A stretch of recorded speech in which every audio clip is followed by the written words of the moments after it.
There's a saying that some people play Magic, other people play Pokemon, and then there's people that play Yu-Gi-Oh! Where does that saying come from? That saying comes from me, because I wanted to sound cool as I started this video. Now when it comes to children's trading card games, I was never really into the whole battle stuff. I was just more into just looking at the pictures. However, there was one children's trading card game that I was into doing the battles, and that was only because there was a whole badass TV show centered around it. I didn't always know what was going on, but when I was watching Yu-Gi-Oh! I knew in my heart that I was watching gold. And that now leads me to the topic of this video, the thing that laid the foundation of that gold that entertained me so much when I was a kid. That thing that I'm talking about is the original comics, the Yu-Gi-Oh! Manga. Yu-Gi-Oh! Began its serialization in Weekly Shonen Jump in September of 1996 and was created by this handsome guy right here. In Japan, the manga serialized in 343 chapters, and then those chapters were compiled into 38 volumes. In America, though, the manga was split into 3 different series. The 3 series are Yu-Gi-Oh!, Yu-Gi-Oh! Duelist, and Yu-Gi-Oh! Millennium World. Now, it makes it a little odd to have the series split up when it's outside of Japan. However, when compared to other series, it's not really that strange. A good example to compare to is Dragon Ball. In the West, we have the Dragon Ball manga, and we also have the Dragon Ball Z manga. But in Japan, that is not so. What we consider in the West to be the Dragon Ball Z manga is just a continuation of the Dragon Ball manga in Japan, just like with Yu-Gi-Oh! And also just like with Yu-Gi-Oh!, I think that this was a good idea. Splitting up a series can be very beneficial to differentiate its sections and also to have some clarity. In the case of Dragon Ball and Dragon Ball Z, we have Goku from childhood to young adult collecting the Dragon Balls and fighting in tournaments, and then young family man to middle-aged man going out into space and fighting aliens and androids. The contents of these sections are a bit different in themes, and I think that splitting them off into 2 was a good idea. And now in the case of Yu-Gi-Oh!, Yu-Gi-Oh! Duelist, and Yu-Gi-Oh! Millennium World, you have Yugi punishing and battling people in many different types of games that are often to the death. In Yu-Gi-Oh! Duelist, you have the series focusing on what Yu-Gi-Oh! Is mainly known for, which is the trading card game Duel Monsters. And then in Yu-Gi-Oh! Millennium World, we have the other Yugi entering into the world of memories in order to discover his true self. These 3 sections are very different from each other, and splitting them up is a good way to differentiate them, especially because of the type of person that may get attracted to wanting to read it. Many people, such as myself, may have decided to get into reading the Yu-Gi-Oh! Comics because they were a big fan of the Yu-Gi-Oh! Duel Monsters TV show, but if they picked up the first volume and saw that it had nothing to do with Duel Monsters, they may have decided to just write off the entire series altogether. And if the series was all under one title, sure, there may have been some people that would have flipped through the volumes and found out where Duel Monsters starts, which is actually, I believe, volume 8, if that's correct. But if they did do that, I do believe that they would still feel like they're missing out, because they're skipping 7 volumes of content, and if you're missing out on something, especially since you don't feel like you need to read it, but it has nothing really to do with Duel Monsters, at least as far as you know, it still is going to feel discouraging. Splitting up the entire series gives assurance to the reader that, hey, it's going to be okay. You don't have to read this stuff that happens way before, Duelist Kingdom starts. We're all Duel Monsters is like the main thing, alright? It's okay. You can skip that. You're not going to be too disoriented. You're not going to really be that disoriented, actually. You're not going to be that confused. You're going to be fine. That is what I think is basically the message that is being given off, splitting off the series. And for me, it actually worked. Yes, I was actually one of those readers that benefited from having the Yu-Gi-Oh! Manga split up, because I was so into the Yu-Gi-Oh! Duelist TV show that when I picked up Volume 1 of Yu-Gi-Oh!, I was confused, because this has nothing to do with Duel Monsters at all, especially since the Duel Monsters stuff doesn't happen to Volume 2 of Yu-Gi-Oh! But seeing this at my local bookstore, right next to Yu-Gi-Oh! Duelist, assured me. Like, this duelist, well, that's in the name of Yu-Gi-Oh! Let me check it out. And I open it up and, oh, this seems familiar. I don't know exactly what's going on here, but okay, I'll pick this up too. I'll pick this up. I'll check that out a little bit, but just having it split up kept me engaged, and it was a good idea. Alright, so now with that long introduction out of the way, let's start my manga retrospective of the Yu-Gi-Oh! Manga. But just the original Yu-Gi-Oh! Manga for now, okay? Because there's like 343 chapters, including Yu-Gi-Oh!, Yu-Gi-Oh! Duelist, and Yu-Gi-Oh! Millennium World. And it's just going to take fucking forever to do that. So let's just take this one step at a time and start with 59 chapters instead with Yu-Gi-Oh!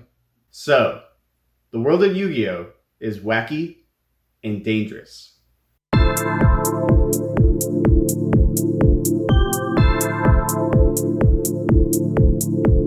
There are bullies, gangs, magic, criminals, assassins, kidnapping, poisoning, heart beating through cards, games to the death, and oh yeah, there's also duel monsters. The world of Yu-Gi-Oh! Is not just about duel monsters, it's about a whole bunch of games. And these games, in fact, are often to the death. And what I mean by that is that if the main character or main characters lose, even if it's just a game that's very simple and child-friendly, they die. When I learned this fact about the world of Yu-Gi-Oh!, one aspect of how I looked at Yu-Gi-Oh! Changed. And that aspect was my idea that they were just taking things way too seriously. Like, it's just a fucking card game. Relax. But if somebody walked up to me and said, hey, if you lose this game that we're playing, I'm gonna kill you and your friends, well, then I might take that children's card game very fucking seriously. So when it comes to the world of Yu-Gi-Oh!, its tone is very interesting, and what's also interesting is its setting. The world of Yu-Gi-Oh! Is mainly set in Domino City, a city in Japan. Later on in Duelist and Millennium World, we do get to venture out though. Another main location in Yu-Gi-Oh! Is ancient Egypt, but it is mostly a location that is talked about, and I know that some people might say that that's not true because of Millennium World, but technically I'm still right if you already know the story. Other important locations are this game shop, Domino High School, and Kaibaland. Yeah, Kaibaland. Lastly, I'll just talk about the art style. So the art style in the beginning of the series looks very different than what it looks like at the end. Character designs look foreign to anyone who's familiar with the TV show, and it often looks like Yugi doesn't have a nose. Thankfully, by the end of the series, Yugi may not have grown much in height, but his nose is bigger than ever. Alright, so I think that summarizes the world of Yu-Gi-Oh! So now, let's move on to its characters.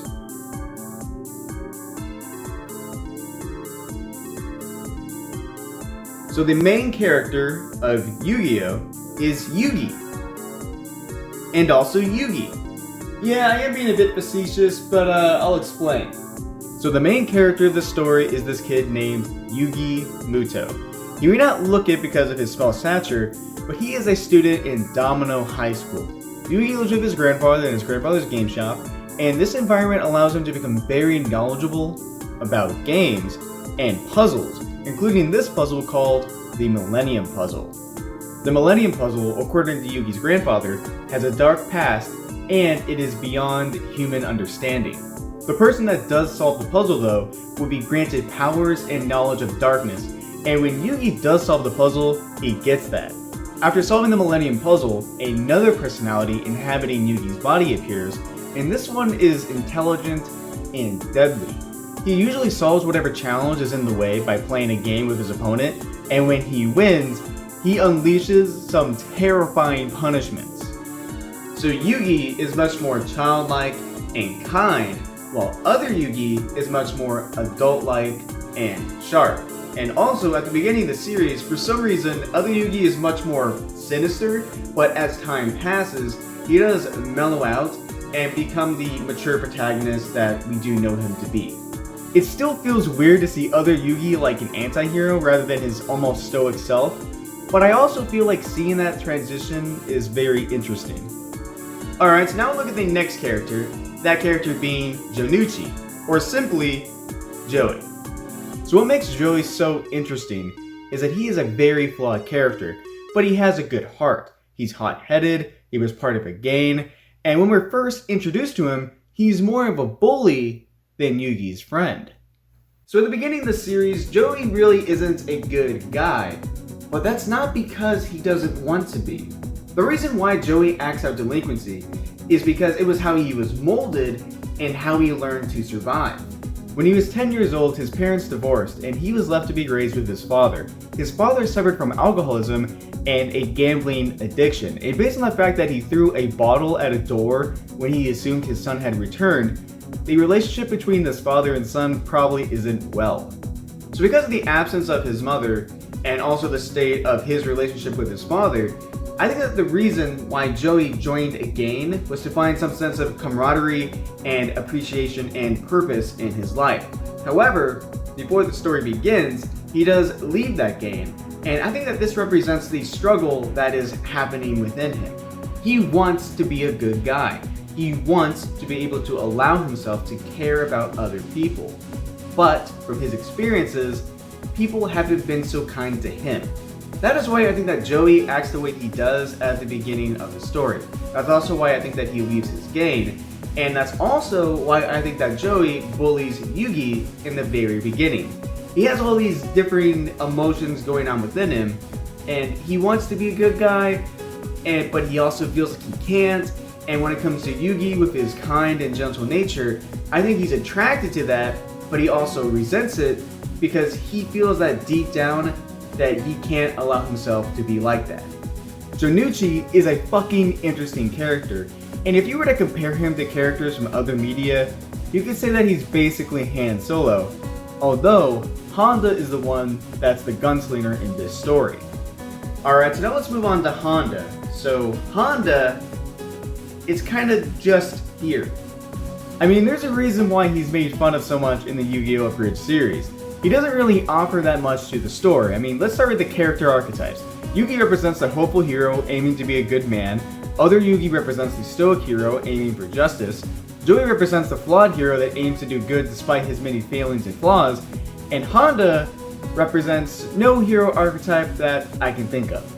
I mean, yeah, you could say Honda is like a sidekick, but even sidekicks have their own purposes. I mean, Robin doesn't fight crime with Batman because he's Batman's friend. He fights crime with Batman because he also wants to fight crime. Honda basically does things because he's friends with Yugi and everyone else. He's not a duelist, he's not a love interest, at least not one that you'd want. He's just a friend. That's it. Alright, so now speaking of love interests, let's move on to Anzu. So Anzu is Yugi's childhood friend and love interest. She's mainly in love with other Yugi, but, you know, whatever. Anzu's involvement really is to just be a love interest, but it does get a little interesting in the fact that she likes other Yugi, but Yugi, not other Yugi, likes her. And this even gets more complicated when it moves on to Duelist and we have some new revelations, but for now, that's basically all she is. Alright, so last, but certainly not least, let's talk about Kaiba. Seto Kaiba is a total boss. And I mean that literally, like even though he's in high school, he's the CEO of Kaiba Corporation. He and his younger brother Mokuba became orphans at a young age, and by cheating at a game of chess, Seto got himself and his brother adopted by Gozoburu Kaiba. Growing up would not be easy for Seto though. He was highly educated, and then later on, he was able to take control of his adoptive father's corporation. That guy then committed suicide, by the way. So Seto Kaiba is highly intelligent, strategic, powerful, young, dangerous, and he also plays Duel Monsters. Yeah, I don't know. I mean, yeah, Kaiba Corp is a company that makes technology for like games, entertainment, but I don't really imagine a CEO having so much time on hand in between running a company and school to get so engrossed into a trading card game, but somehow Kaiba does it. Alright, so there are a ton of other characters, But rather than try to introduce all of them and keep the section going on, let's just finally get into the story.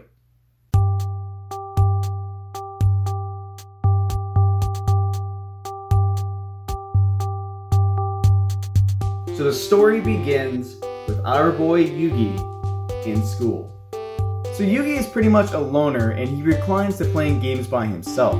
Also, don't get the wrong idea. I mean, yeah, he plays games by himself, but those are just games, alright? They're not anything provocative, okay? Although this game is just so.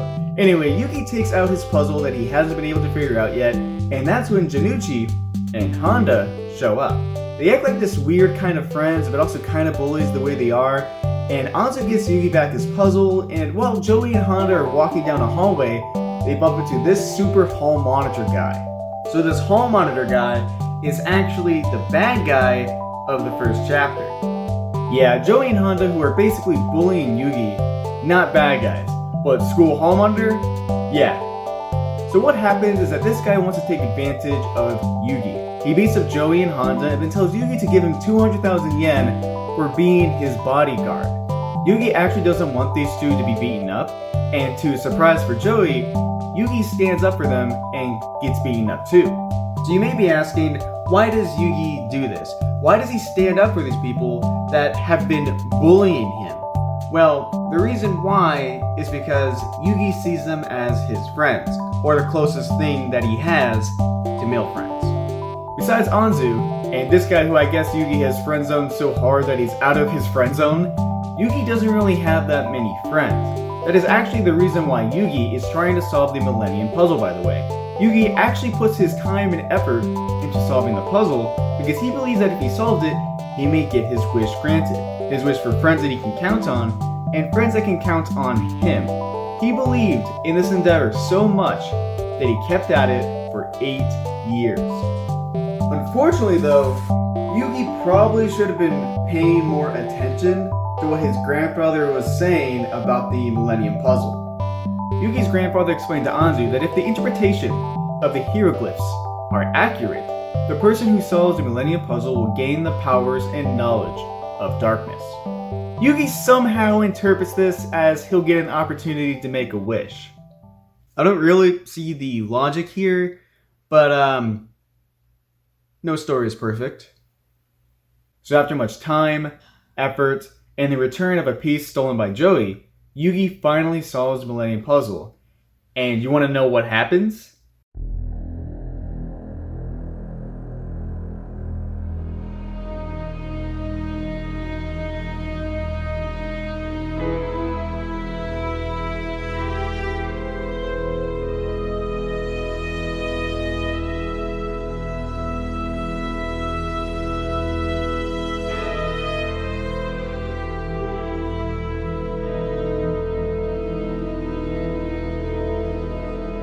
So as you can see, Yugi becomes a scary dude.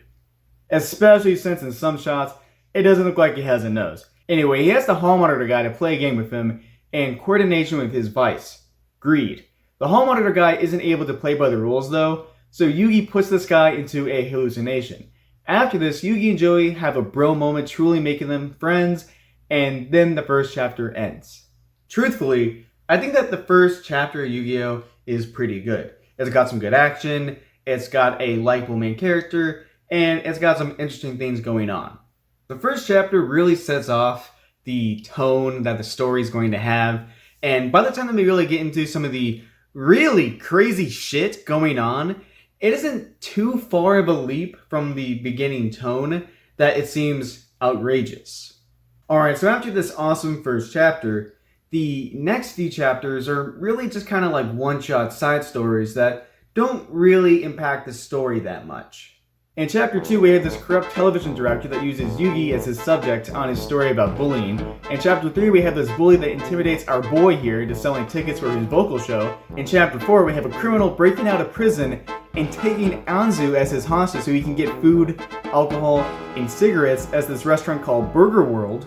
In chapter 5, we have a fake psychic who wants to get into Anzu's pants and who tries to kill our boy here by dropping a bookshelf on him. In chapter 6, we have class warfare. In chapter 7, we have Yugi helping out his friend Honda in his pursuit to court a girl he likes. And in chapter 8, we have a shoe shop owner that hires thugs to steal back the shoes that he sold to Joey. Again, chapters 2 through 8 don't really impact the story that much, and if you did feel so inclined, you could skip them, but if you do, you are going to miss out on some wacky hijinks, as well as some interesting punishments that Yugi dishes out. That guy from chapter 2 that literally bullies Yugi to use him for his TV show, guess what? Yugi blinds him.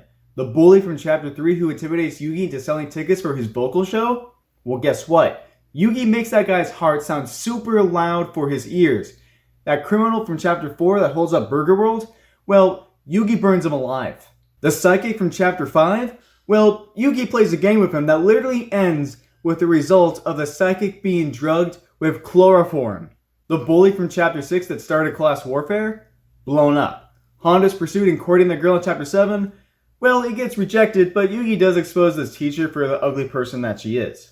And finally, that shoe shop owner that hires thugs to steal back the shoes that he sold to Joey, well, Yugi asks him to play a game where they collect coins out of a shoe with a scorpion inside of it, and the end result is the shoe shop owner being stunned. Based off the fact that the shoe shop owner says that you risk your life each term in this game, it's safe to presume that after this guy got stunned, he died. So I guess you could say that the moral of the story is don't mess with Yugi. But as we'll soon find out, there are actually two morals of the story. Number 1, don't mess with Yugi. And number 2, don't mess with Kaiba. Because as we'll see in chapter 9, which is the introduction to Kaiba, we'll also have the introduction to what Yu-Gi-Oh! Is mainly known for, that being duel monsters. Anyway guys, that ends this first section of this manga retrospective. And as you can see, we've only got through chapter 8, but I promise you, I will speed things up as we go along. Anyway, thanks for watching this video. See ya.